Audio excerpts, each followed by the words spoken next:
Bismillahirrahmanirrahim. Assalamualaikum warahmatullahi wabarakatuh. Innal hamdalillah nahmaduhu wa nasta'inu wa nastaghfiruh wa na'udzubillahi min syururi anfusina wa min sayyiati a'malina may yahdihillahu fala mudhillalah wa may yudhlil fala hadiyalah amma ba'du. Oke, pada kesempatan kali ini saya akan menjelaskan tentang perilaku menyimpang. Sebelumnya, perkenalkan nama saya Nabila Imtiaz Ramadhani dengan NIM 201240885. Saya dari Prodi Pendidikan Agama Islam. Nah, dalam materi perilaku menyimpang itu terdapat substansi tentang abnormal, normal, terus gangguan mental, dan psikoterapi. Nah, pertama kita akan membahas tentang konsep abnormal. Nah, teman-teman bisa lihat pada layar itu terdapat kurva. Nah, pada kurva itu kita bisa memahami konsep abnormal lewat sebuah penelitian. Misal, teman-teman akan melakukan sebuah penelitian pada kelas. Nah, kita akan melakukan penelitian tentang berat badan siswa. Nah, dalam kelas tersebut terdapat 30 siswa, 20 diantaranya itu memiliki berat badan 40 sampai dengan 50, dan 5 diantaranya yaitu 20 sampai dengan 30, dan 5 diantaranya yaitu 50 sampai dengan 60. Jadi, tadi yang 5, 20 sampai dengan 30, dan yang 5 lagi itu 50 sampai dengan 60, itu termasuk dengan abnormal. Dan yang 20 diantaranya itu termasuk adalah normal. Nah, kenapa bisa dikatakan seperti itu? Karena 20 anak itu seperti rata-rata dalam kelas. Nah, kemudian di sini ada konsep abnormal. Yang pertama ada abnormalitas sebagai pelanggaran norma. Nah, perilaku abnormal dikatakan dengan mempertimbangkan konsep sosial di mana perilaku tersebut terjadi. Maksudnya itu seperti ini. Sebenarnya seseorang dikatakan abnormal itu tergantung dengan situasi di mana seseorang itu berada. Contohnya di Indonesia, perilaku LGBT itu di sini dikatakan sebagai pelanggaran norma karena di Indonesia ini kebanyakan adalah mayoritas penganut agama Islam. Dan di Amerika itu LGBT dikatakan sebagai hal biasa karena di sana LGBT itu adalah hal yang wajar seperti itu. Jadi abnormalitas itu ditentukan dengan di mana dia berada. Yang kedua yaitu abnormalitas sebagai distress pribadi. Nah, maksudnya itu perilaku yang dianggap abnormalitas jika hal itu menimbulkan penderita dan kesengsaraan bagi individu. Maksudnya jika sebuah perilaku itu sudah membuat kita untuk tidak bisa lagi menyesuaikan diri, kemudian sulit untuk berinteraksi sosial, mengganggu aktivitas kita sehari-hari, dan menimbulkan tendensi kita untuk melukai diri sendiri. Itu sudah dianggap sebagai abnormal. Yang ketiga yaitu abnormalitas sebagai disabilitas atau disfungsi. Nah, disabilitas itu berasal dari kata ability yang berarti kemampuan, sedangkan disabilitas yaitu ketidakmampuan, dan disfungsi itu berarti ketidakfungsian. Nah, di sini bisa dikatakan disabilitas yang berasal dari individu itu mengalami ketidakmampuan atau kesulitan untuk mencapai tujuan karena abnormalitas yang dideritanya. Contohnya itu seperti orang memakai narkoba. Nah, kalau orang itu tidak memakai narkoba, dia itu akan mengalami hal-hal yang sepertinya akan kegelisahan, dan ketika dia sudah mengonsumsi narkoba, dia akan merasakan tenang. Jadi hidup dia itu bergantung dengan narkoba. Nah, yang ketiga yaitu abnormalitas sebagai sesuatu yang tidak diharapkan. Biasanya, perilaku abnormal merupakan suatu bentuk respon yang tidak diharapkan terjadi. Contohnya, ada seseorang yang dalam kondisi sehat atau prima, tapi merasa ada yang nggak benar dengan dirinya, ada yang salah nih dari dirinya. Nah, kemudian dia itu berpikir, jangan-jangan setelah dia sehat, dia akan mengalami sakit yang parah. Nah, kemudian dia akan semakin was-was, cemas, seperti itu. Itu termasuk dengan respon yang ditunjukkan adalah tidak seperti yang diharapkan. Selanjutnya yaitu kriteria abnormal. Yang pertama, tidak mampu menyesuaikan diri dengan baik. Yang kedua, menghambat perkembangan diri. Yang ketiga, membahayakan diri sendiri. Yang keempat, yaitu mengganggu orang lain. Yang kelima, kehilangan kemampuan orientasi. Yang keenam, berbeda dengan kesepakatan universal. Selanjutnya yaitu kriteria normal. Yang pertama, memiliki rasa aman yang tepat, sense of security, maksudnya individu harus merasa aman dalam dirinya dan lingkungannya. Yang kedua, memiliki penilaian diri, self-evaluation, dan wawasan yang rasional. Maksudnya memiliki kemampuan untuk mengevaluasi diri, rasional, dan memahami kondisi dirinya. Memahami atau mengevaluasi diri secara rasional. Yang ketiga, memiliki spontanitas dan emosional yang tepat. Maksudnya, mampu mengekspresikan emosi dengan cara yang tepat. Yang keempat, memiliki kontak dengan realitas secara efisien, yaitu efektif dalam memahami dan berinteraksi dengan dunia nyata. Yang kelima, memiliki dorongan-dorongan dan nafsu-nafsu yang sehat, yaitu memiliki motivasi dan nafsu yang positif dan produktif. Yang keenam, memiliki pengetahuan mengenai dirinya secara objektif, yaitu mampu memahami diri secara objektif, termasuk kekuatan, kelemahan, dan kelebihan diri sendiri. Yang ketujuh, memiliki tujuan hidup yang adekuat, tujuan hidup yang realistis, yang didukung oleh potensi. Nah, maksudnya itu menetapkan tujuannya realistis dan sesuai dengan potensi diri. Yang kedelapan, yaitu mampu belajar dari pengalaman hidupnya, yaitu mampu mengambil pelajaran dari berbagai pengalaman hidup. Yang kesembilan, yaitu sanggup untuk memenuhi tuntutan-tuntutan kelompok, yaitu dapat memenuhi ekspektasi dan tuntutan dari lingkungan sosial. Selanjutnya, ada sikap emansipasi yang sehat pada kelompoknya, yaitu memiliki sikap positif terhadap kebebasan dan kesetaraan dalam kelompok. Selanjutnya, kepribadiannya terintegrasi. Maksudnya itu mencerminkan kesatuan dalam aspek-aspek kepribadian tanpa adanya konflik internal yang signifikan.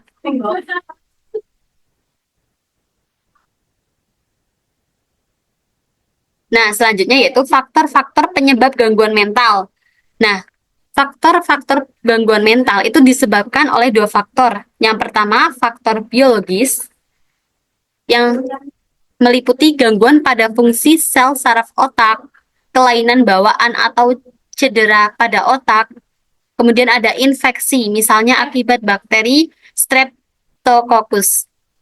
Nah, pada gangguan pada fungsi sel saraf otak, yaitu perubahan dalam aktivitas neuron dapat mempengaruhi mood dan perilaku, seringkali menjadi dasar gangguan mental seperti depresi dan kecemasan. Kemudian ada kelainan bawaan atau cedera pada otak, yaitu maksudnya kondisi ini seperti gangguan perkembangan atau trauma fisik, dapat merusak struktur otak, mempengaruhi fungsi kognitif dan emosional individu. Selanjutnya yaitu infeksi, misalnya akibat bakteri Streptococcus, yaitu beberapa infeksi yang dapat menyebabkan peradangan yang berdampak pada otak.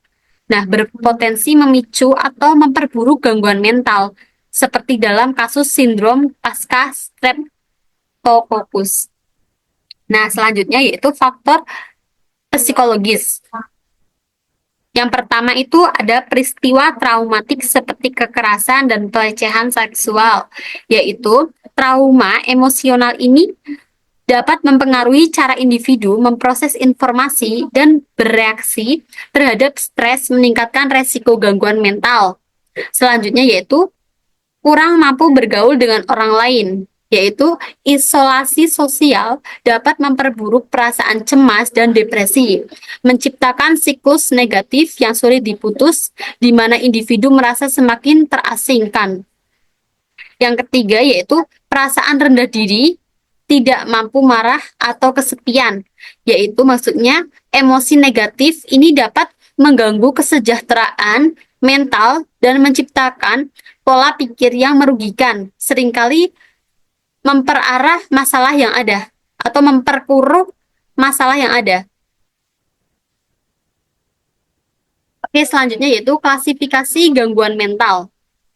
Nah, klasifikasi gangguan mental itu mencangkup gangguan yang biasanya didiagnosis pertama kali pada masa bayi, masa kanak-kanak, atau masa remaja.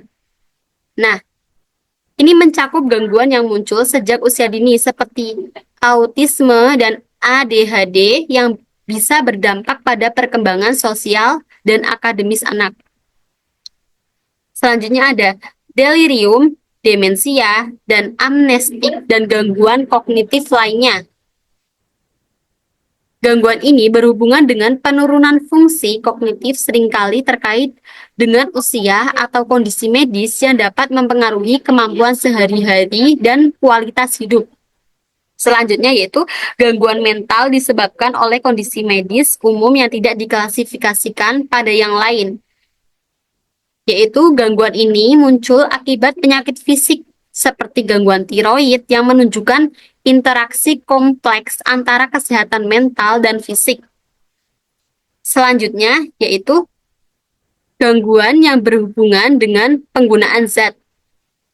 Yaitu ini termasuk kecanduan dan penyalahgunaan zat yang berdampak serius pada kesehatan mental dan sosial individu. Selanjutnya yaitu skizofrenia dan gangguan psikotik lainnya. Maksudnya itu gangguan ini ditandai dengan distorsi realitas seperti halusinasi dan delusi yang mempengaruhi kemampuan individu untuk berfungsi di masyarakat.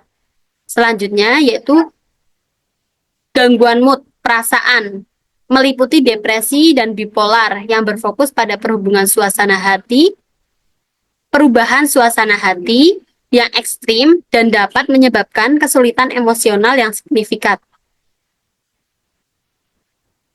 Selanjutnya yaitu gangguan kecemasan, termasuk gangguan panik dan fobia yang dapat mengganggu fungsi sehari-hari dan menyebabkan ketidaknyamanan yang mendalam.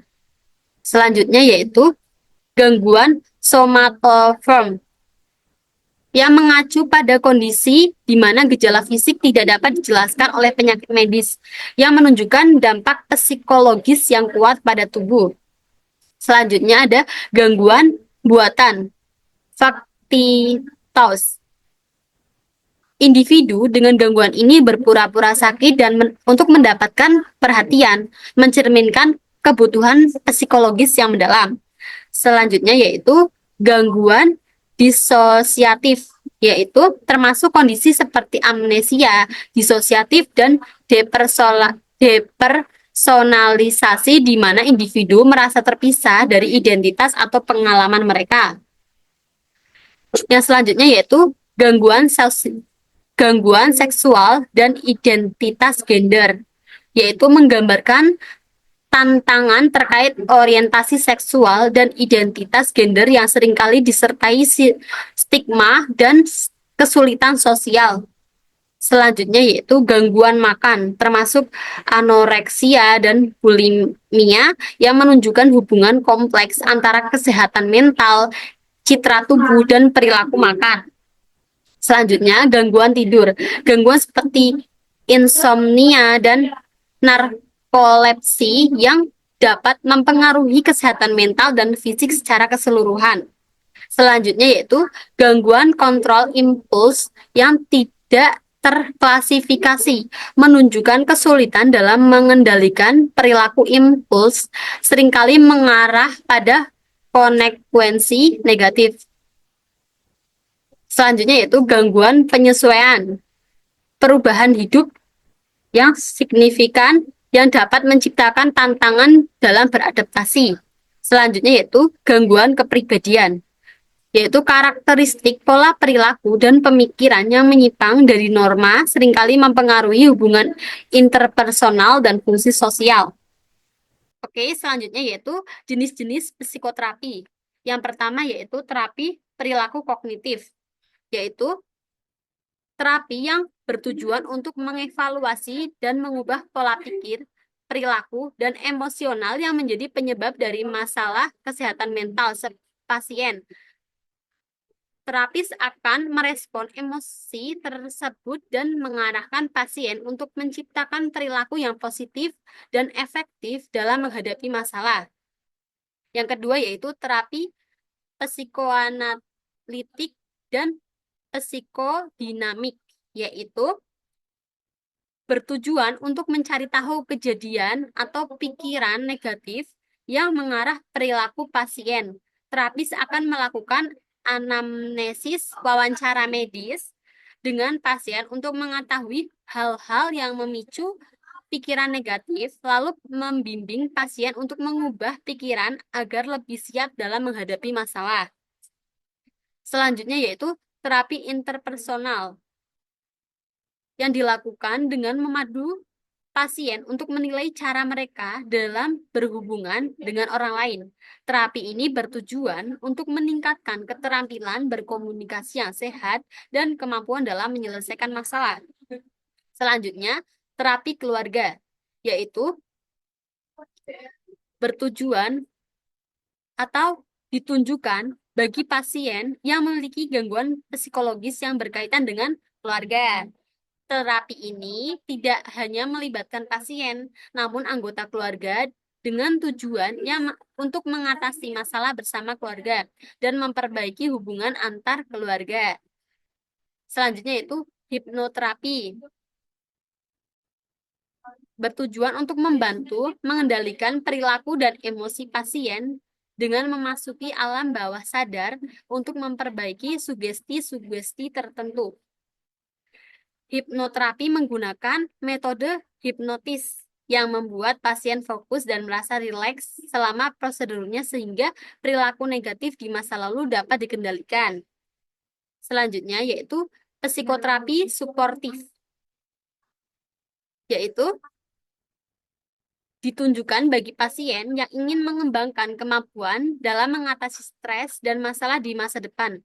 Terapis akan memberikan dorongan untuk memperkuat dan mengurangi kecemasan.